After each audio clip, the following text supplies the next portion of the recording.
փոքրուց 4-ի վիճակը ծանր է, 4-ի վիճակը գնահատվում է միջին ծանրությամբ։ Մյուս 3-ը ավելի թեթև վնասվածքներ են ստացել։ Հիմա կատարվում է հետախուզում, մենք ուղղակի ավտոդրոմ ենք կանչել, որպեսզի կարողանանք մենք ինքներս անվտանգ մտնել պլատակների տակ, որպեսզի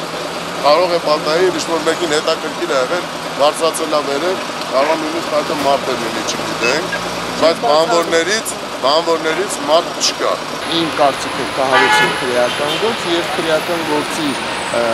մանրամասներով փորձագետների ներգրավմամբ արդեն հնարավոր կլինի խոսել սխալների մասին, խոսել պատճառը հետևանքային կապի մասին, այս պահի դրությամբ պատասխանել, թե ինչու է եղել փլուզումը եւ այլն, այսպես ես ինձ վրա համարձակություն չեմ վերցրի ակնադիտական ասել, թե սա է սխալ արել, սա չեն ապահովել եւ այլն, բայց փաստը մնում է փաստ, որ եղել է փլուզում եւ կան ուժացի։ Ասացի, միջնապատերը թուլացած են, վերևից այդ տեսնում եք ինչն է փլուզվել, վերևից այս շարվածքը ամբողջությամբ նստել է եւ այդ մարդկանց